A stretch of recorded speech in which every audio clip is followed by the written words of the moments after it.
Então, meu nome é Fernanda, sou de Urologia do Hospital da Lagoa. A aula que eu vou apresentar hoje é sobre tumores de bexiga. O câncer de bexiga é o sétimo tipo mais comum em homens, caindo para 11º quando a gente considera homens e mulheres.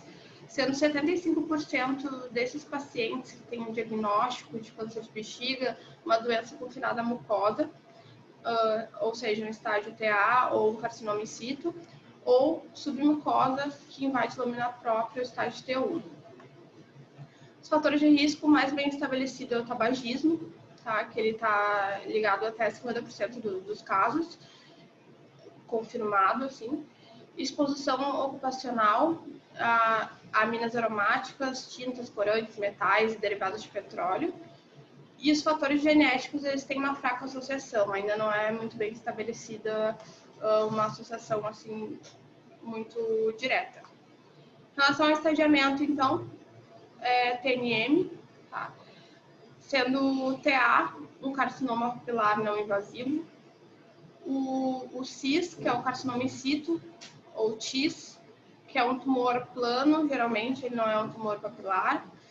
O T1 é um tumor que invade a lâmina própria, ou seja, o tecido conjuntivo subepitelial. O T2 já é um tumor músculo invasivo, sendo o T2A musculatura superficial, o T2B musculatura mais profunda. E o T3 é um tumor que vai invadir o tecido perivesical, sendo o T3A microscopicamente, T3B macroscopicamente. E o T4 já é um tumor que vai invadir outras estruturas. Se for invasão dos órgãos pélvicos, T4A. Se for de parede pélvica ou abdominal, T4B. Os linfonodos N1, N2, N3. O N1 é um linfonodo na pelve. O N2 seria uma metástase para mais de um linfonodo regional. E o N3 seria a metástase nos linfonodos ilíacos comuns. Em relação a metástase, então, M1A, metástase nos linfonodos não regionais, à distância, e M1B, outras metástases distantes, sendo as mais comuns pulmão, fígado e ossos. Aqui é uma imagem ilustrativa que mostra o estadiamento, sendo os tumores mais comuns são esses que antigamente se chamavam de superficiais, sendo o carcinoma in situ, o TA e o T1, que vai invadir a lâmina própria.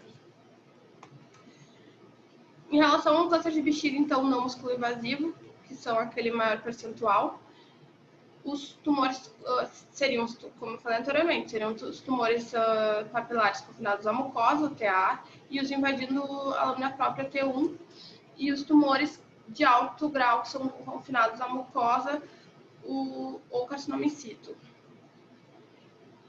A patologia tem vários tipos histológicos, sendo 90% dos diagnósticos seriam carcinomas de células transicionais, ou seja, de origem urotelial. 5% seriam os epidermoides, que são relacionados à infecção, a um trauma vesical crônico, uso de sonda, até áreas endêmicas de esquistossomose. Isso tudo pode causar o carcinoma epidermoide de bexiga. E 2% os adenocarcinomas, seriam os geralmente derivados do úraco. E menos de 1% podem ser carcinomas de pequenas células. Como eu falei anteriormente, 75% vão ser tumores superficiais ao diagnóstico, 20% vão ser músculos invasivos, que vão infiltrar a muscular própria, ou seja, um músculo detursor, e 5% já vão ter metástase ao diagnóstico. Em relação à classificação histológica, isso aqui é muito importante para a gente definir, principalmente segmento, dos pacientes que a gente faz diagnóstico. Tem uma classificação antiga, mas que alguns patologistas ainda usam bastante, seriam do grau histológico, que vai de 1 a 3, que vai classificar como bem diferenciado e pouco diferenciado, e o moderadamente diferenciado. E a classificação mais recente, que a gente tem usado mais para definir segmento, seria essa classificação que foi revista em 2016, das lesões papilares. Neoplasia urotelial papilar de baixo potencial maligno, urotelial e papilar de baixo grau e o carcinoma urotelial papilar de alto grau. Em relação ao carcinoma in situ, então, é aquele tumor urotelial que ele não é invasivo, ele é um tumor plano, ele é sempre de alto grau e ele tem um aspecto como uma lesão inflamatória. Ele é plano, não é papilar, então é difícil de fazer diagnósticos que às vezes a gente não consegue fazer. Geralmente ele é multifocal e ele pode também ocorrer no trato urinário superior. As variantes do carcinoma urotelial é importante a gente conhecer. 90% dos pacientes vão ter diagnóstico de carcinoma urotelial puramente urotelial, mas tem algumas variantes que podem definir o prognóstico e principalmente para a gente definir o segmento e se precisa de algum tratamento complementar. Seriam os uroteliais com diferenciação escamosa, o micropapilar, variante alinhada, plasmocitoide, linfoepitelioma, as pequenas células e o sarcomatoide. As variantes micropapilar, plasmocitoide, sarcomatoide, elas têm um prognóstico pior do que em relação ao carcinoma urotelial puro. E se no laudo histopatológico, numa ressecção de biópsia de bexiga, vier uma invasão linfovascular, também vai nos definir um pior prognóstico.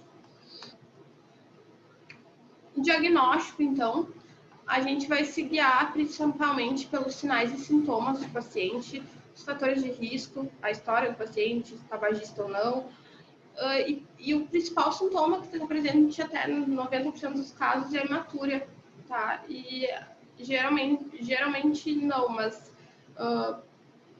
muito se vê, assim, que mais chama atenção a hematúria macroscópica. O paciente também, essa hematúria geralmente é intermitente e indolor. O paciente também pode ter alguns sintomas do trato urinário inferior, como sintomas irritativos, e geralmente esses sintomas irritativos vão acontecer nos pacientes que têm um tumor músculo invasivo ou um carcinoma in situ. É muito fácil a gente confundir com uma cistite ou uma prostatite, e às vezes a gente esquece de investigar outras coisas num paciente que não consegue ter a cura de uma suspeita de cistite, alguma coisa assim. A gente também usa os exames de imagem, tem a urografia por tomografia, ela tem uma baixa incidência de achados significativos, mas a urotomografia ela tem um benefício grande, principalmente quando a gente está pesquisando tumores de trato urinário superior, que podem ter concomitante com os tumores de bexiga.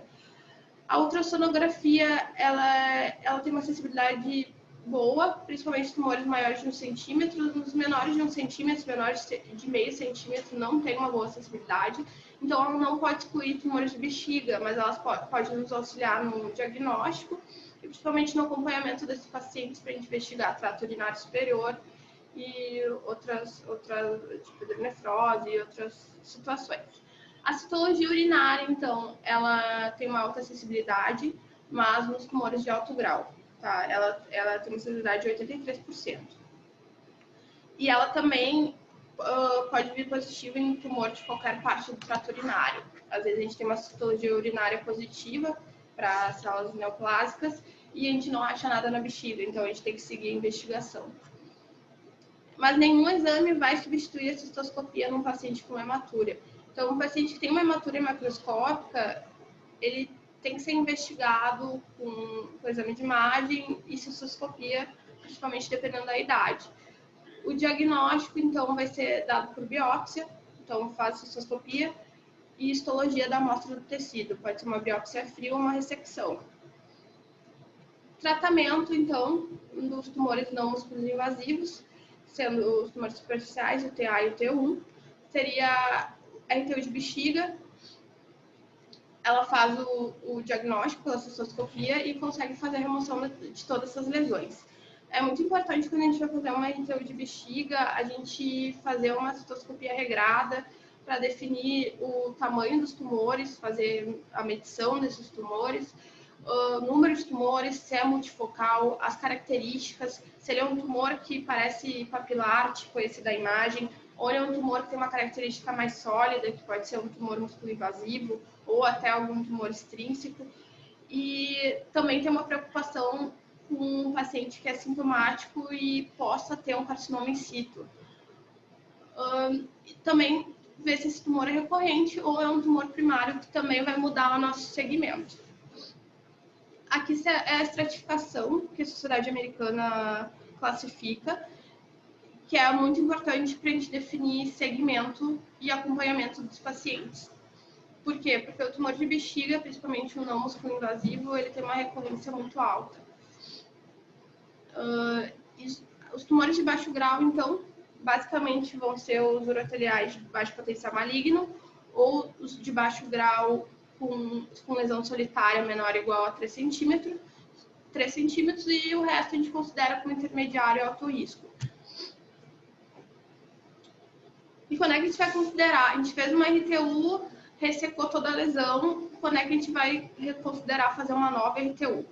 Os pacientes que têm um tumor, um TA de alto risco e alto grau, a recomendação, até esqueci de pôr a referência aqui, mas é da Sociedade Americana, é fazer uma RTU repetida no local onde a gente ressecou esse tumor primário dentro de 6 semanas. E nos tumores T1 também, a gente faz uma RTU repetida também dentro de 6 semanas. Principalmente com o objetivo de incluir nesses T1 a muscular na amostra. Quando é que a gente vai indicar uma biópsia de bexiga num paciente que aparentemente não tem um tumor urotelial, como na maioria dos casos que a gente vê na citoscopia? Um paciente que a gente suspeita de carcinoma in situ, e principalmente nos lugares onde tem uma parede semelhante a um veludo, que seria uma inflamação, assim, uma lesão mais inflamatória, plana. E se a citologia oncótica vier positiva e não tiver nenhuma lesão e descartou lesão de trato urinário superior, a gente considera realizar múltiplas biópsias na mucosa, que aparentemente é normal, e a gente faz essas biópsias regradas pelo trígono, cúpula da bexiga, parede direita, esquerda, anterior e posterior da bexiga. E agora, o tratamento adjuvante. O tratamento adjuvante é muito importante porque, como eu falei anteriormente, é um tumor que tem muita recorrência. Então, o objetivo é evitar a recorrência e também a progressão para um carcinoma músculo invasor. Tem a quimioterapia intravesical e tem a BCG, que seria uma imunomodulação, tá? Em relação à quimioterapia intravesical, a gente pode fazer o uso da instilação única até 6 horas após a realização da RTU. Nos pacientes que têm um tumor de baixo grau e um TA solitário. Isso é pela diretriz da Sociedade Europeia. A diretriz da Sociedade Americana considera 24 horas após a realização da RTU. Os quimioterápicos que a Sociedade Europeia fala é a mitomicina, que a gente não tem, né? Na verdade, acho que nenhum dos 3 a gente tem. E a Sociedade Americana fala da gemcitabina. As instilações adicionais, então, aquela tabela que eu falei da Sociedade Americana, vão ser indicados para os pacientes que têm um risco intermediário alto. Se o paciente tem um risco intermediário, a gente vai fazer 6 semanas de indução de BCG ou de quimioterapia, quimioterapia intravesical, e considerar uma manutenção por 12 meses. E se esse paciente tiver um alto risco, ele pode ter uma manutenção de 3 anos dessa terapia. Também tirei da Sociedade Europeia isso. A BCG, então, é o principal agente para diminuir a recidiva, é o agente que tem mais estudos. Ele reduz a recidiva em até 50%. Ele é indicado nos pacientes que têm um tumor, um TA múltiplo, TA recorrente, um T1, que invade lâmina própria, ou um carcinoma in situ. Ela é feita uma vez por semana, por 6 semanas. O paciente aparece muitas vezes com sintomas irritativos da bexiga. Ele pode fazer febre, ele pode ter reações, pode até desenvolver tuberculose, e isso a gente tem que estar sempre acompanhando. E o tempo médio para a gente iniciar a BCG é de 3 a 4 semanas, diferente da pós-RTU, diferente dos quimioterápicos. A BCG ela tem que ter um maior cuidado, principalmente nos pacientes que a gente suspeita de ainda ter uma lesão não cicatrizada na mucosa, nos imunossuprimidos, pacientes que têm reação a BCG e pacientes com incontinência total, que não vão se beneficiar do tratamento. E em relação a quando é que a gente vai indicar uma cistectomia radical num paciente que tem um tumor não músculo invasivo? O paciente tem uma doença persistente, ou seja, faz a ressecção e mantém lesão, e é uma doença persistente. Um tumor irressecável e um paciente com alto risco de recorrência ou persistência. Desculpa, um paciente que seja alto risco, que tenha uma recorrência ou persistência da doença, mesmo depois de 2 ciclos de indução de BCG, ou depois de um ciclo de indução e um ciclo de manutenção. A gente pode indicar. O acompanhamento, então, dos tumores não músculos invasivos, a gente vai considerar, novamente, baixo risco, TA solitário, menor ou igual a 3 centímetros. Logo depois da RTU, a gente vai fazer uma cistoscopia com 3 meses. Depois, anualmente, tá? E considerando, tipo, fez com 3 meses, faz com 9 meses. Depois, anualmente. E a gente considera interromper isso em 5 anos. Não é necessário fazer a imagem do trato urinário superior, a não ser que o paciente apresente hematura. Os pacientes com risco intermediário, então, TA múltiplo, que seja de baixo grau, um tumor mais extenso ou um paciente que recidive em 3 meses, a gente vai fazer cistoscopia a cada 3 meses, por 1 a 2 anos,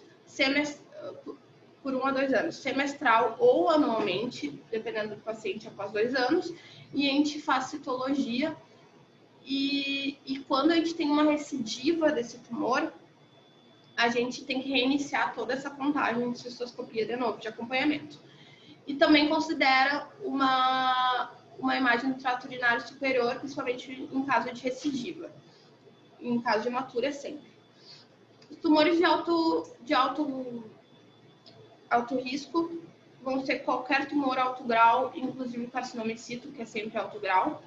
Vai ser feita a cistoscopia a cada 3 meses por 2 anos, de 6 em 6 meses por 2 anos e depois anualmente por toda a vida. A citologia também no mesmo cronograma e reiniciar sempre a contagem a cada recidiva. A imagem é feita de trato urinário superior, é feita anualmente por 2 anos, então a gente considera em aumentar esse intervalo de tempo. O câncer de bexiga músculo invasivo, de estadiamento T2 para cima. Quando a gente faz o diagnóstico, a gente considera fazer tomografia de tórax e abdômen para pesquisar a metástase, tá? Como parte do estadiamento. E o padrão de tratamento seria a cirurgia, mas tem alguns protocolos de preservação da bexiga, protocolo multimodal, que seria uma RTU repetida, com tentativa de ressecção dessas lesões, quimioterapia e radioterapia. Esse protocolo ele tem que ser muito discutido com o paciente. O paciente tem que estar ciente, é um paciente que geralmente ele quer muito preservar essa bexiga, mas são pacientes bem específicos.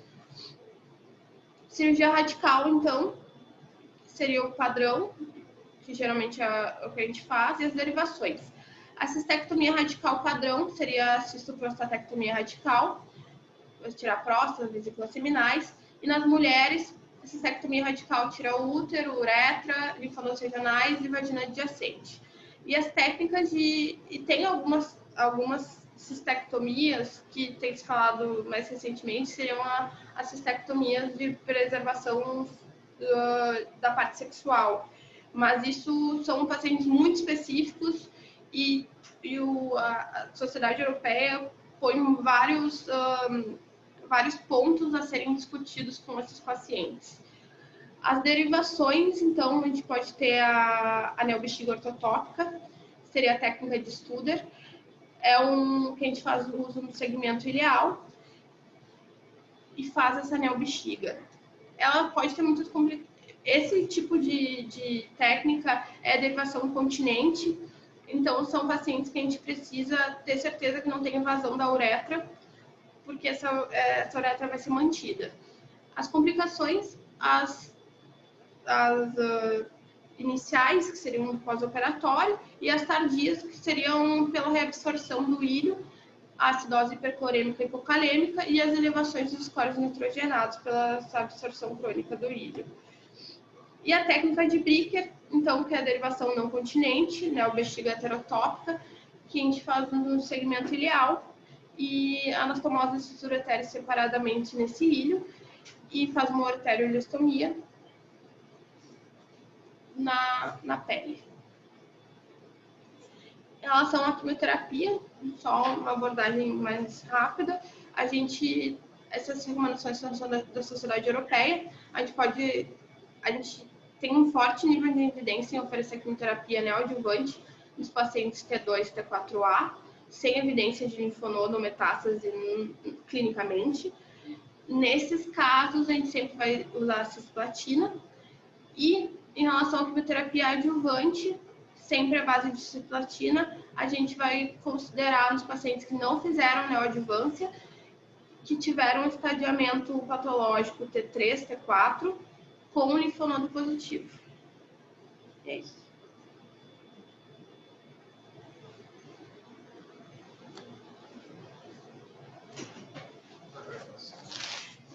Eu parei.